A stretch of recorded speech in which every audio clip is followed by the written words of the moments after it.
आज हम स्टार्ट करेंगे चैप्टर 5 एपी।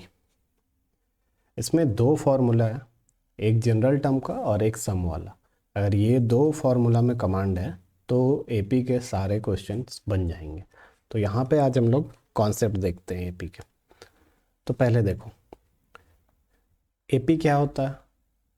तो एपी में जैसे ये ए है, ए प्लस डी है, डी क्या है कॉमन डिफरेंस, फिर A plus 2d, A plus 3d, A plus n minus 1d, ये क्या हो गया लास्ट टर्म। ठीक है, ये क्या हो गया हमारे पास, ये है लास्ट टर्म। तो इसको हम nth टर्म भी बोलते हैं या लास्ट टर्म भी बोलते हैं। इसको फर्स्ट टर्म बोलेंगे, ये सेकेंड टर्म हो गया, ये थर्ड टर्म हो गया। ठीक है, और यहाँ पे ये जो डी है उसको बोलते हैं कॉमन डिफरेंस। अब कॉमन डिफरेंस निकालने के लिए टर्म, ये टर्म 1 है, ये टर्म 2 है, टर्म 2 माइनस टर्म 1 करेंगे तो कॉमन डिफरेंस निकल जाएगा। ठीक है, तो ये बेसिक था। ठीक है, ये एपी का बेसिक है।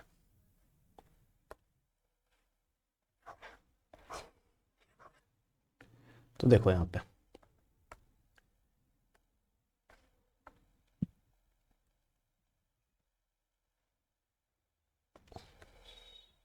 ये फर्स्ट टर्म है, first term A common difference n plus 1 term minus n, मतलब अगर निकालना है तो t2 माइनस t1 होगा या t3 माइनस t2 निकाल सकते हैं।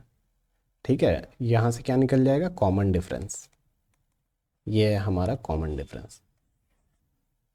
और जनरल टर्म देखो, यही दो फॉर्मूला है, ये एक और ये एक, यही दो फॉर्मूला है, इससे तुम्हारा एपी ख़त्म हो जाएगा, तो इसको याद रख लेना।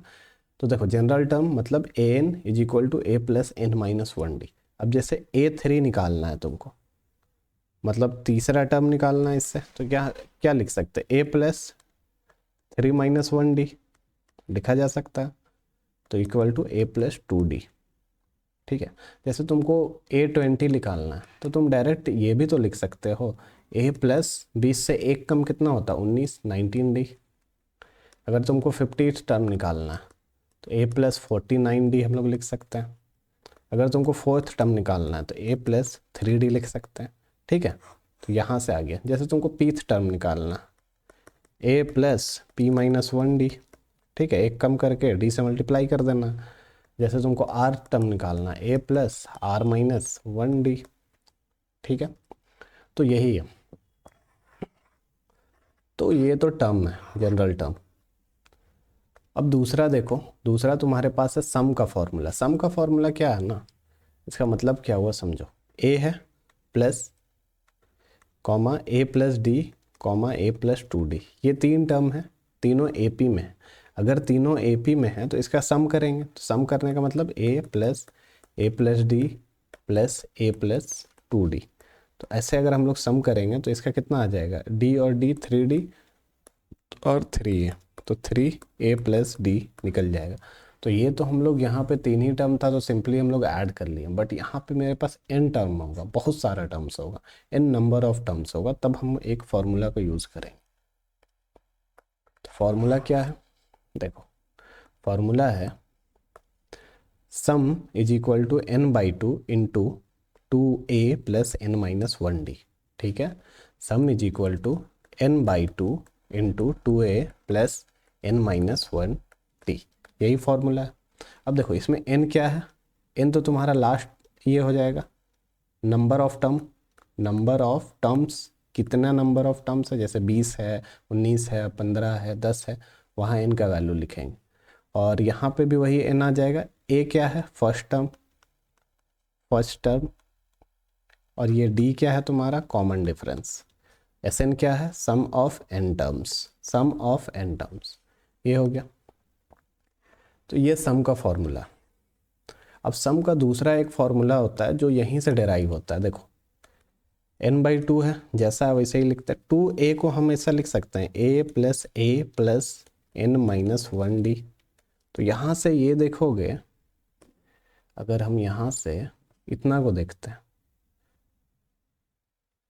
तो ये क्या दिख रहा है हमको, a plus n minus 1d मतलब an, मतलब लास्ट टर्म। तो इसी को हम लोग क्या लिखते हैं l, इसको हम लोग क्या लिखते हैं l। तो ये हो गया लास्ट टर्म। ठीक है, लास्ट टर्म। तो यहाँ से अगर हम थोड़ा सा मॉडिफाई करें तो n/2 इंटू ए प्लस एल, इसको हम लोग यूज़ करेंगे। कहाँ पे यूज़ करेंगे वो देख लेते हैं। जहाँ पे डी निकालना मुश्किल हो, लास्ट टर्म पता हो, वहाँ आराम से निकालेंगे, क्योंकि ये देखो इसमें इस फॉर्मूला में डी का ज़रूरत है नहीं। ठीक है, तो देख लो हम लोग क्या क्या पढ़े अभी। पहले तो सम ऑफ ए पी, एक फार्मूला ये है, और इसी फार्मूला से एक फार्मूला ये डिराइव हो जाता है, n/2 ए प्लस एल। इसमें फर्स्ट टर्म चाहिए, लास्ट टर्म चाहिए और n चाहिए। ठीक है, क्या क्या चाहिए इसमें देखो, फर्स्ट टर्म, ये लास्ट टर्म, और number of terms. Number of terms इसमें तो हम लोग देख लिए, डी भी चाहिए, एन भी चाहिए, ए भी चाहिए। इसमें डी नहीं चाहिए। ठीक है, तो इसको हम लोग यूज़ कर सकते हैं। और एक फॉर्मूला मेरा यहाँ है, n is equal to A plus N minus 1 d. ये टर्म्स है, ठीक है, और ये सम है, मतलब बाकी सारे एन टर्म्स को जोड़ने पे ये फॉर्मूला लगेगा। और सिर्फ एक किसी टर्म का वैल्यू लिखना, जैसे मेरा बोलने का कि पांचवा टर्म है A five is equal to A plus 4d लिख सकते हैं हम। n-1d करेंगे तो मतलब 5 - 1 4d, तो एक कम करके हम लोग को d लिखना। तो ऐसा हमको कैसा भी लिखना हो, मान लो हमको a99 लिखना है, 99th टर्म लिखना है, a प्लस 98d, एक कम करके लिख देंगे। ठीक है, तो यहाँ तक समझ गया होगा। अब देखो हम लोग AP तो पढ़ लिए, लेकिन AP होने के लिए कंडीशन क्या है, देखते हैं कि AP होने के लिए कंडीशन क्या। तो देखो कंडीशन फॉर एन AP, अब AP होने के लिए क्या कंडीशन हम लोग को फॉलो करना है वो देखो। For a series to be in AP the common difference must be same, मतलब D सेम होना चाहिए। जैसे 1 3 5 7, इसका अगर हम लोग D निकालेंगे तो 3 - 1 2, 5 - 2 2 2, तो कॉमन डिफरेंस सेम होना चाहिए। सबसे पहला कंडीशन तो ये है AP होने के लिए। दूसरा क्या है कि जो नंबर ऑफ टर्म्स होगा ना, number of terms should always be positive integer. इसका मतलब क्या हुआ, n का वैल्यू ना ही माइनस में ले सकते हैं, ना ही नेगेटिव ले सकते हैं, ना ही n का वैल्यू 0 ले सकते हैं।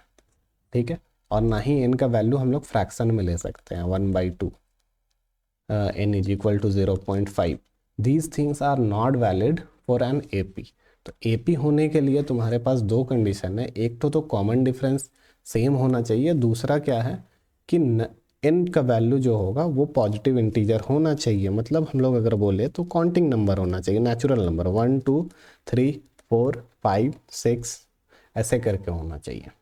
ठीक है, ना ही हम लोग नेगेटिव ले सकते हैं, ना ही हम लोग डेसिमल ले सकते हैं, ना ही फ्रैक्शन ले सकते हैं।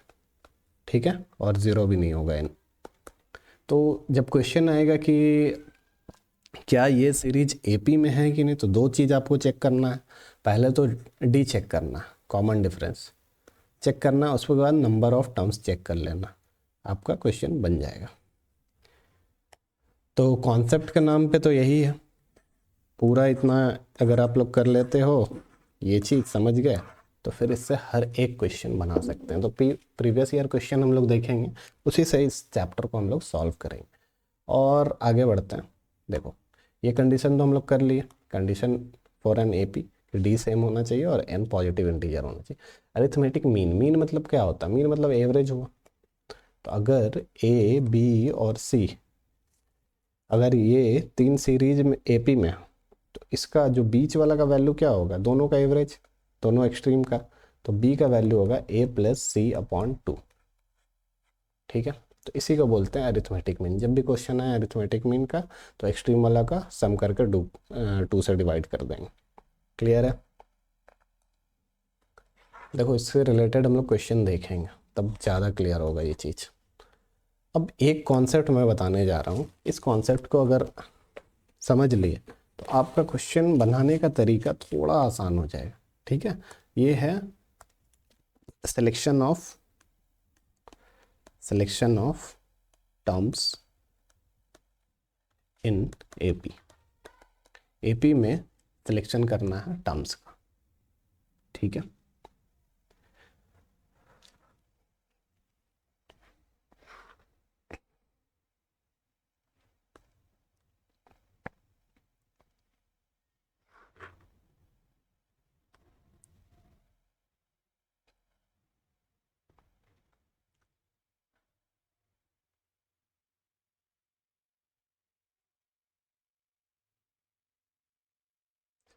हाँ देखो,